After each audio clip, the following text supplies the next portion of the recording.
Hey guys, welcome back again to another informative talk.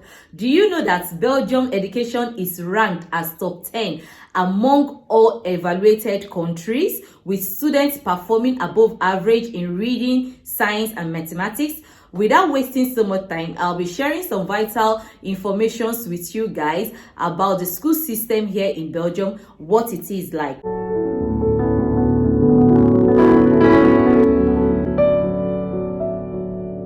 Hello beautiful people, welcome back again to my channel. You are watching Ekwi's vlog and this is Ekwinwa. So Belgium takes their educational system very important. They do not joke with it, and that is why they are also one of the highest in educational investment among all 40 organizations for economic cooperation development. And here in Belgium, because of that as well, you are obliged to go to school between the age of 5 and until after graduates from secondary school, you need to go to school. Education is compulsory. So here in Belgium, we have 3 different kinds of schools. We have the community schools, we have the subsidized public schools, and then we have the subsidized free schools, which are mostly affiliated with the Catholic schools. And then the Belgium school system is also divided into 4 levels. The first one is the preschool,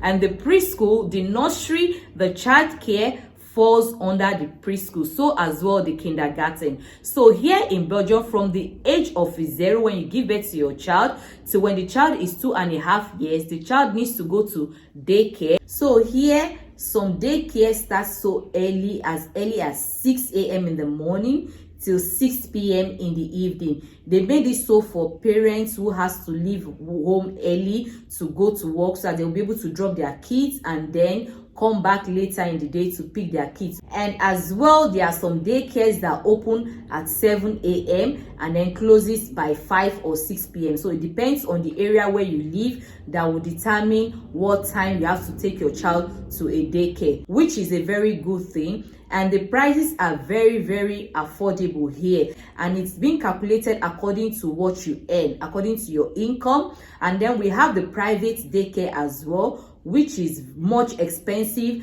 than the one that the government subsidizes. So it depends on the one you want to take your child to, on the one that is available in your area where you live in. So that is it about daycare. And then from the age of 2.5 years till 6 years, that is when the child starts nursery school and kindergarten here in Belgium. So for the nursery school, it's just only for a year, from the 2.5 years when the child will start nursery school to 3.5 years before the child starts kindergarten. Why is this so? Because for that period of that 1 year, they will try to teach the child how to stop making use of diapers, because when they are coming from the daycare to start their nursery school, most of the child are still using diapers, though they've been teaching them there how to stop using diapers, to start using potty, to train them. When they go to nursery school, there they will teach them how to fully stop making use of diapers. That is when, from that age 3.5 years to 6 years,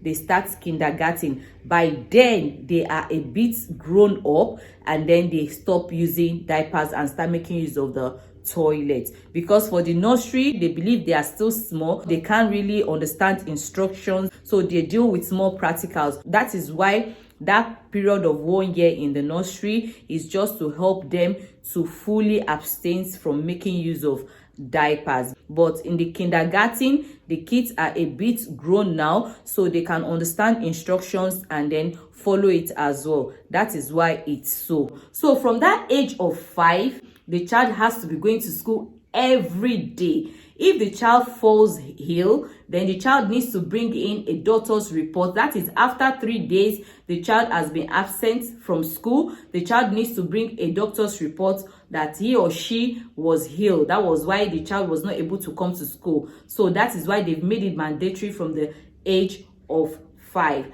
And then the second stage of school is the primary school. The primary school age starts from age 6 till age 12.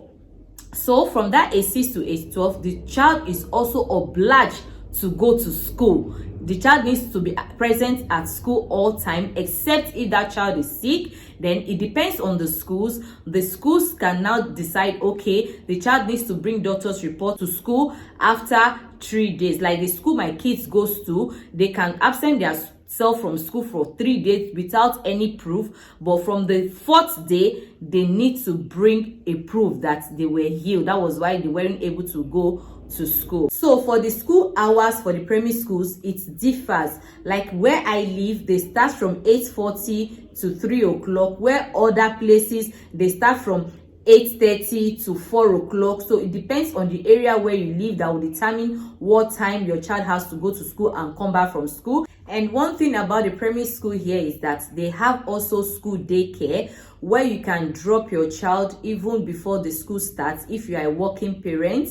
Like here where I stay, they have daycare that starts from 7:15 till 8:30, and then by 8:40 the school starts. So all primary schools here in Belgium have daycare before school starts and daycare after school have closes, so that your child can still stay behind till when you are done with your work and then you come home and pick them. And here where I live is also till 6 o'clock.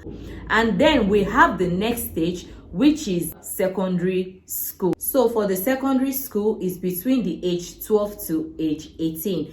And as we all know, you need your primary school certificate for you to be able to gain admission into this secondary school. So here in Belgium, formally, the secondary school was divided into 3 different stages, which is the ISO stage 1, which is known as the general secondary school, and then they had the BSO, which is the professional secondary school, and then they had the TSO, which is the technical secondary school. But since the year 2019, 1st of September, they've modernized the secondary school, so we do not have those systems officially anymore. So now you have the A stream and the B stream, which is the A levels and the B levels. And why is this so? Is because they noticed through research made that most kids try to pass their final exam to be able to gain admission into secondary school, whereby getting to the secondary school, having difficulties in their studies, and then dropping out of school after some time. So that was why they had to make this A stream and B stream levels to be able to make it easier for the kids to be able to study in secondary school, so they will not face too much challenges when they get there. So for you to be able to get your A-level certificate at primary 6, you need to have above 70 cutoff marks for you to be able to use it to gain admission in secondary school. And then when you have below 70, then you have to go to the B level school. So for the A levels and B levels, it's still 6 years of studying in secondary school. The subjects are mostly similar. It's just that the way they are being taught in school is different, because for the A levels it's mostly of theory, while the B levels is more of practical and technical. So the former ISO that we had before falls under the A level, while the BSO and the TSO falls under the B stream. So that is why it's just for them to be able to differentiate it and make it easier for the students. That is why they made it so. And for the B levels, the subjects you can do there, you can also do economics and organization, you can do agricultural and horticulture, you can do society and welfare, food and catering, language and culture, science. Science is there. You can do mathematics, technology, engineering, and some of these subjects as well.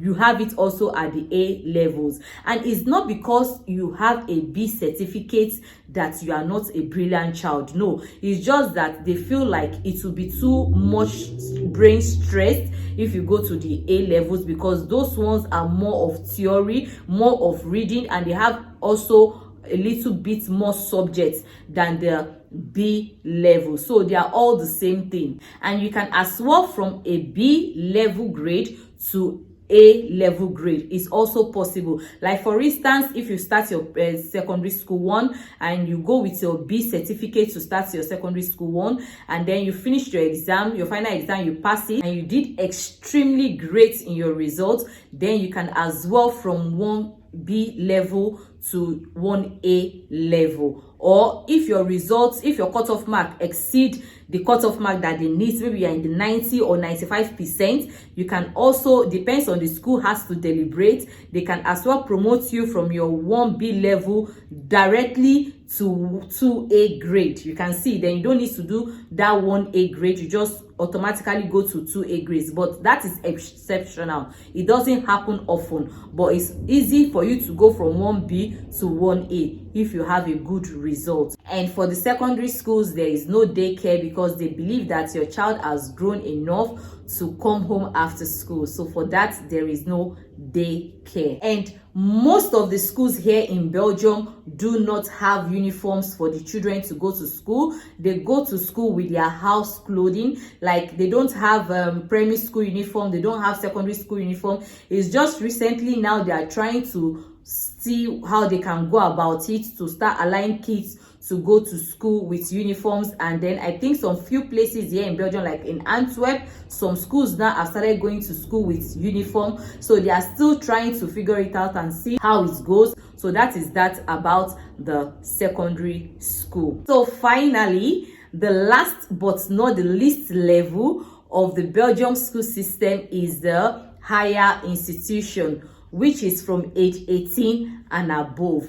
And these higher institutions are like universities, polytechnics, adult education that you can as well go into. And you definitely need also a secondary school certificate to be able to enter into this higher institution. And at times, it depends on the course you are going to study, you still need to do another examination apart from your secondary school certificate for you to be able to gain admission for that particular course you want to go and study in university. For instance, if you want to go and do like medicine, all these medicine, pharmacists and all those things, you need to go and do an extra examination. And then if you pass and you get the cutoff mark that they need, then you'll be admitted into the universities. And like other adult education as well, you need just your secondary school certificate for you to be able to gain admission into any kinds of adult education to be able to further your studies as well. It depends on what you are studying. So I would love to know as well from other countries, European countries,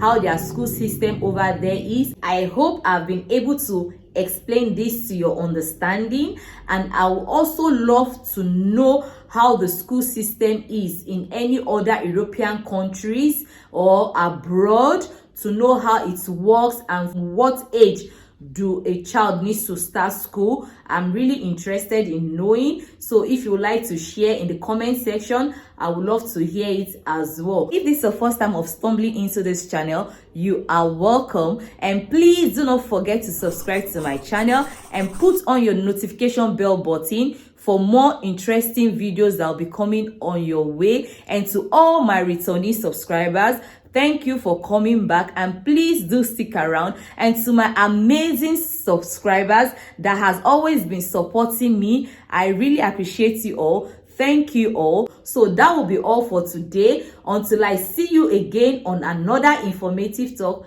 Love you and bye-bye.